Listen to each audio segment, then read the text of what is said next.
Hello everyone. In this video, I will describe my solution to the problem named multiplicity.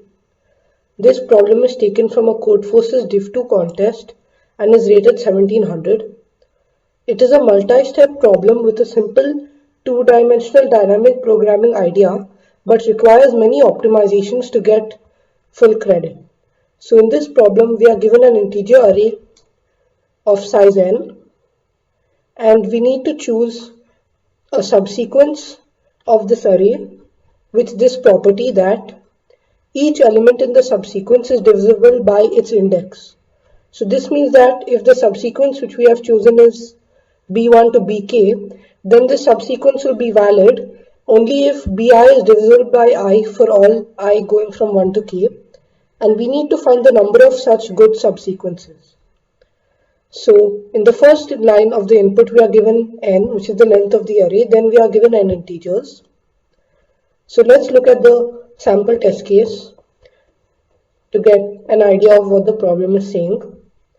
So in the sample test case we are given an array of length 5 which has the values 2, 2, 1, 22 and 14, and our output would be 13.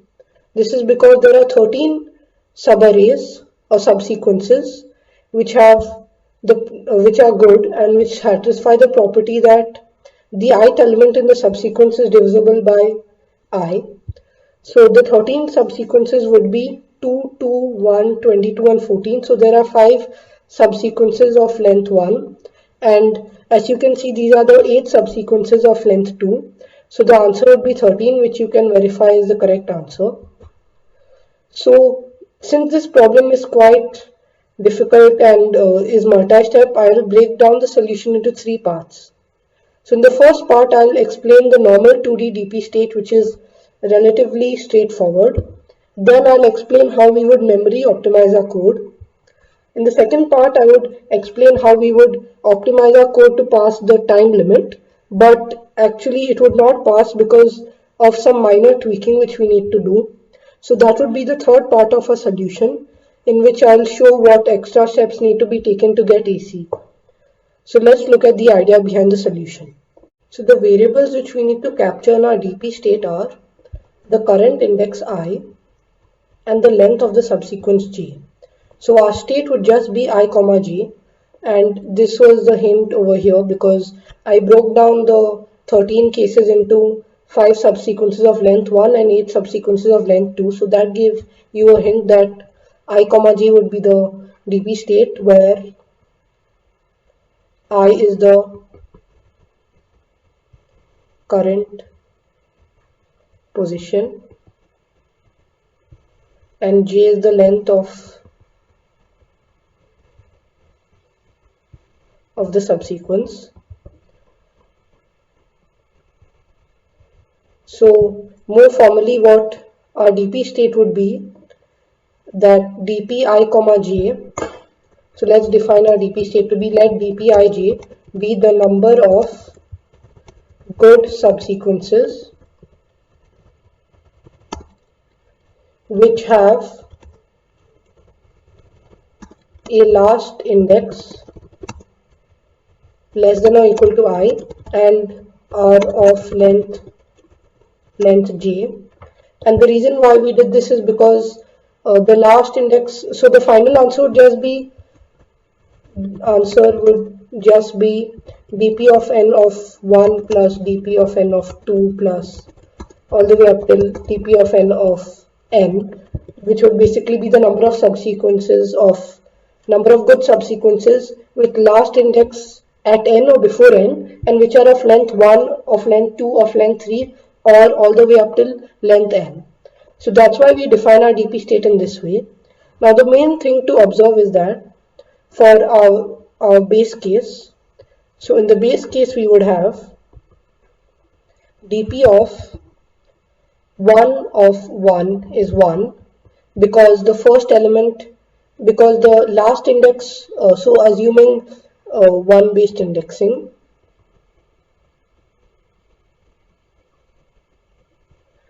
and this is because there's only one possibility for a good subsequence, and that would just be A of 1. So there would just be one one good subsequence of length 1, and that's why dp1 of 1 is 1. And we would also set dp of I of 0 to be 1 for all I going from 1 to n.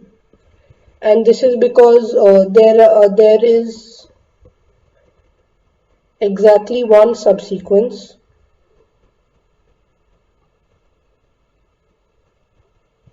of length 0, and that subsequence is just the empty subsequence. So that's why we would define dp I0 to be 1 for all I belonging to 1 comma n. And now let's look at the recursive case. So we want to currently evaluate dpij. So if we want to currently evaluate dpij, then the key thing is that dpij would just be dpi minus 1j. That is the first case. So in the first case, we are basically not including I in our valid subsequence. So that would be case 1. And in case 2, when we are including I in our subsequence, so in case 2, what we are doing is including I to be part of our valid subsequence.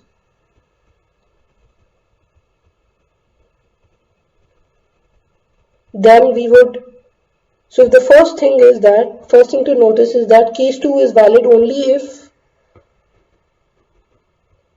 A of I is divisible by J. This is because they have clearly told in the problem that Bi should be divisible by I.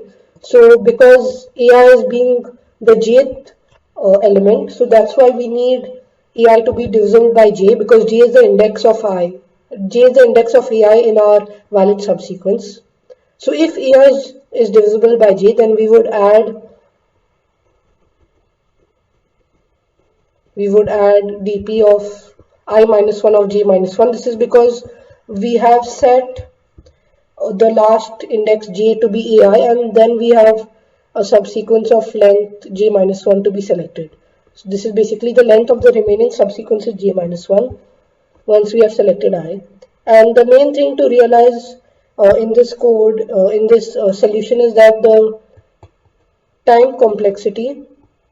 So if you would analyze the time and space complexity, you would realize that both are n square. And the reason for this is because there are n square states. So if we would analyze the time complexity first, that would be n square because of n square states being evaluated in O of 1 each, and the space complexity would also be O of n square because we are storing each dp value in an array of size n by n.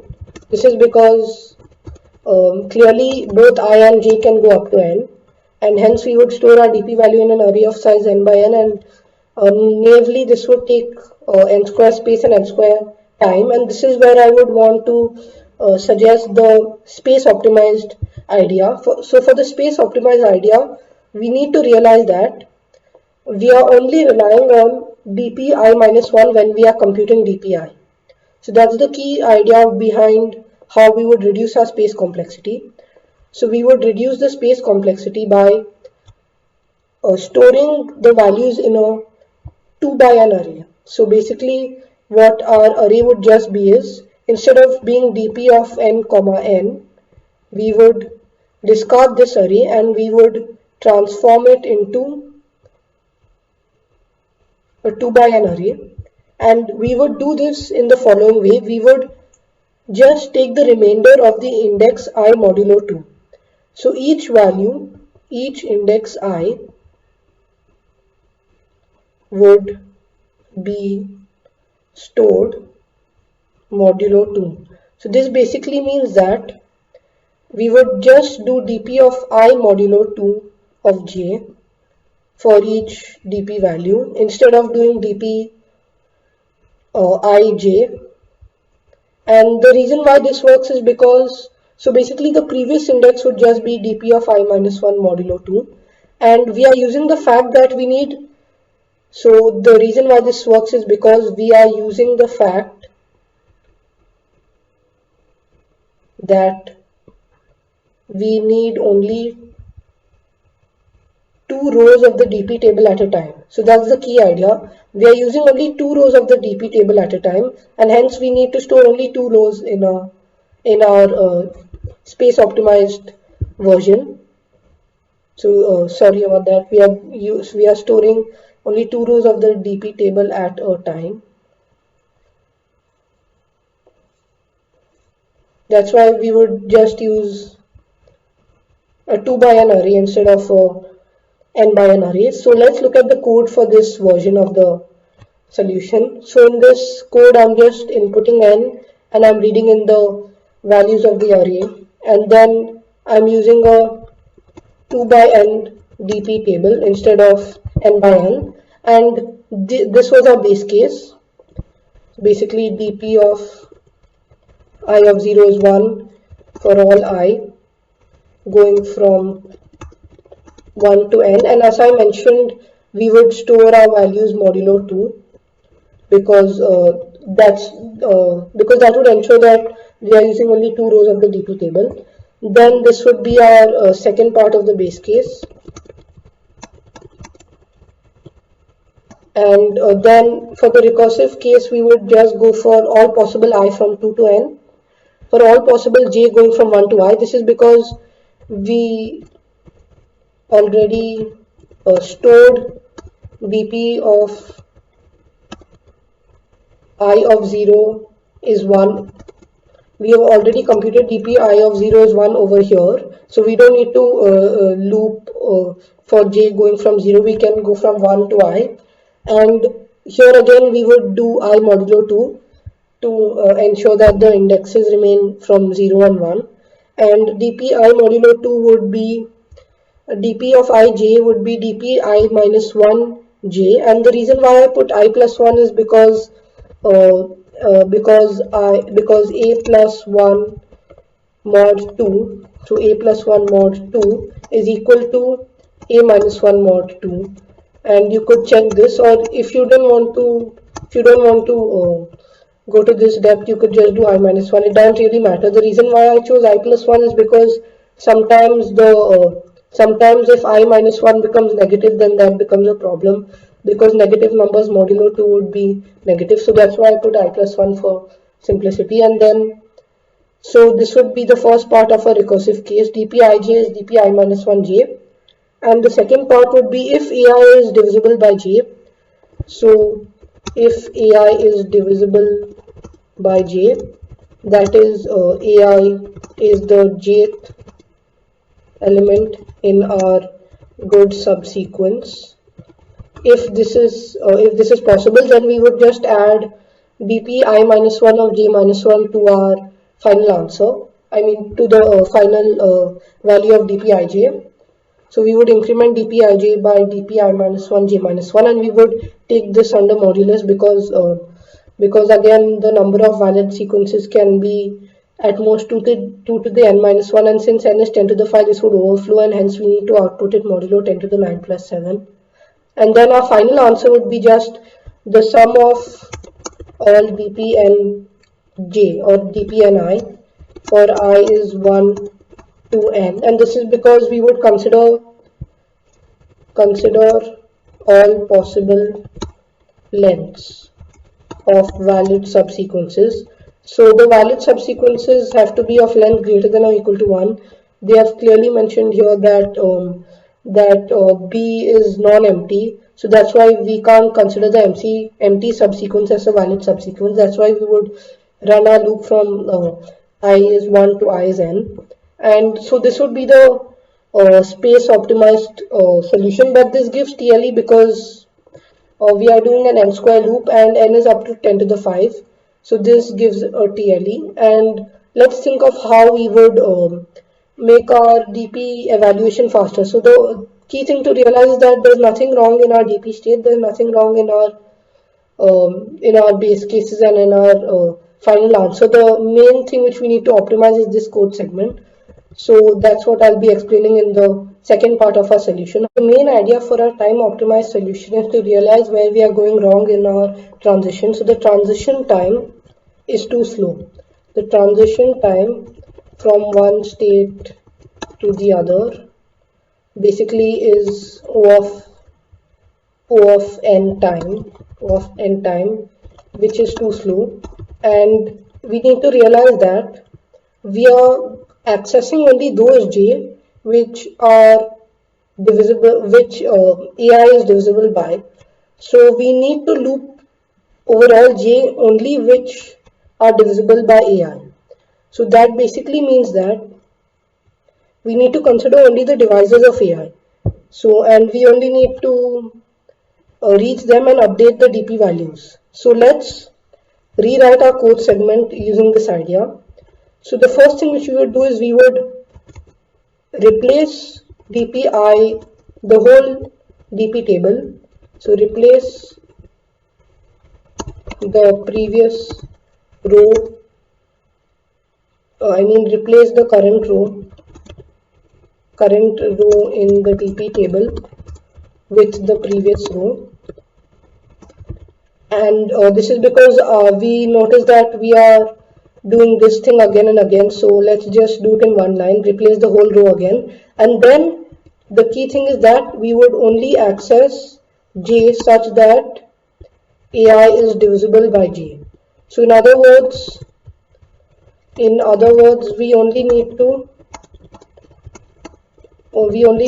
update dp of ij for j being a divisor of I.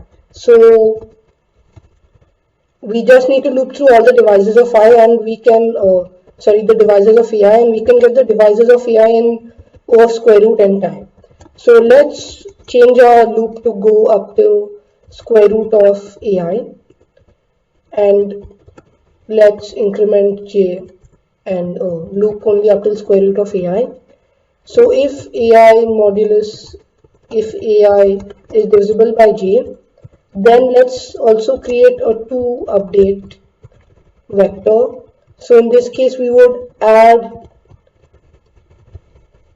push back j to our to update vector, and we would also push back the other divisor of AI, which is basically if AI by j is not equal to j, then we would push back AI by j. This is the standard way of how you extract the divisors of a number. We would just loop through up till square root of the number, and then we would add the divisor which we found, and we would add n by the divisor.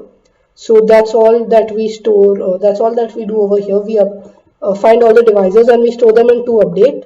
So instead of doing this whole thing, what we would do is j would just be in to update. So for all j belonging to update,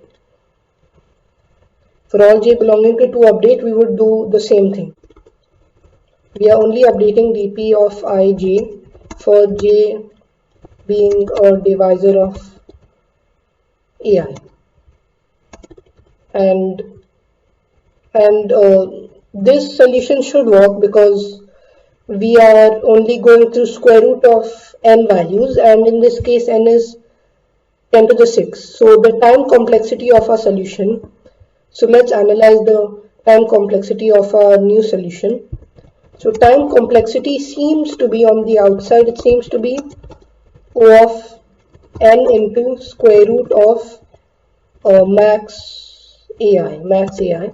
So which is which is basically the number of operations is just 10 to the 5 into square root of 10 to the 6, and that's just equal to 10 to the 8. And this seems a bit large, but that's the expected solution because we have 3 seconds. So 10 to the 8 operations will work in 3 seconds quite fine, because we are on an average we can do 10 to the 7 into 5 operations in 1 second. This implies that we can do 10 to the 8 operations in 2 seconds, and that's why this solution should work. But the main problem why this solution still gives TLE is because of one line, which is this line. This line takes O of n time, and that's why our solution gives TLE. So this leads to the third part of our solution. So the motivation behind the third part of our solution is that we have optimized all of this so far. We have reduced our transition time to square root of n, and so in this case the transition time has become square root of n, which is fine, and the rest of our solution is fine. We need to change this a bit. So to change this, we would just use a one-dimensional DP array. That's the idea. So for the full solution, so in part 3, use a 1D DP table, and that's all that we need to change. So in our code, instead of having a 2D DP array, we would change this to be a 1D DP array of n plus 1 size. We would set our base case to be dp of 0 is 1 and dp of 1 is 1, and then we would not need to do this whole O of n time copying of the dp values. This loop would remain the same. We would update j for being a divisor of ai. So in this part, we need to be careful that we are updating dp of j in the correct order. And let's say that we just looped in this order. Let's just say that we extracted the divisors and we updated the j in the same order in which in our to update array. This would actually be incorrect because if we would so first let's remove the 2D dp things. We would just do dp of j is dp of j plus or dp of j plus equals to dp of j minus 1, because we know ai is a divisor of j is a divisor of ai, that's guaranteed. So we would remove this part and we need to add this part is correct, but the problem is that we are overriding our dp of j values. So to solve that problem, we just need to sort to update in the reverse order. So we would first sort it in the normal order and then we would just reverse the to update array so that the previous dp values do not get overridden. The reason why I'm updating dpj in the reverse order of j is because when we are doing dp of j plus equals to dp of j minus 1, we are assuming that dp of j minus 1 refers to the previous dp row, which is unupdated, which is not updated, and that's why we need to loop in the reverse order of j in our to update array. That's why we sort our to update array in decreasing order and then we update the j values in decreasing order, because when we are updating dp of j plus equals to dp of j minus 1, we need to ensure that the dp of j minus 1 value is coming from the previous row. So that basically means we need to ensure that dp of ij plus equals to dp of I minus 1 of j minus 1, and this will be ensured only if we iterate in the reverse order of in the decreasing order of j. And then our final answer would just be the sum of all dp of I for all lengths I going from 1 to n. Let's just see that this code gets accepted. As you could see, this was a fairly advanced and slightly complicated problem. This problem required multiple optimizations and some observations on how our dp, on which dp values were actually being updated. And that's what you should watch out for when you get a similar TLE or memory limit exceeded. How do you optimize your DP values? By considering what you need to store. So the first memory limit which we resolved was by storing a 2 by n array. Then we optimized our time by accessing only the divisors, because we realized that only the divisors of AI were getting updated.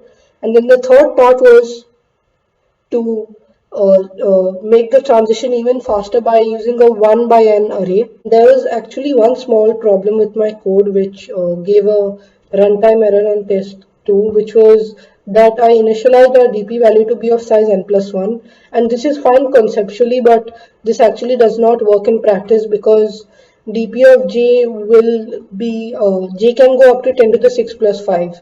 And in the second test case, we saw that j was 22, and hence it actually gave a runtime error. So we would resolve this problem by just changing our array to be of size 10 to the 6 plus 1 or something, because 10 to the 6 because the max value is 10 to the 6, and plus 1 because the indices are ordered from 0.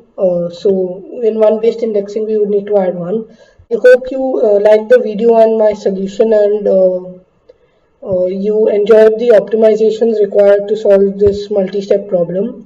The next video will be a slightly easier video to get a short refresh from harder DP problems, and that video will be based on how stacks can be used along with dynamic programming. So do consider subscribing to my channel if you like the video, and thank you for your time.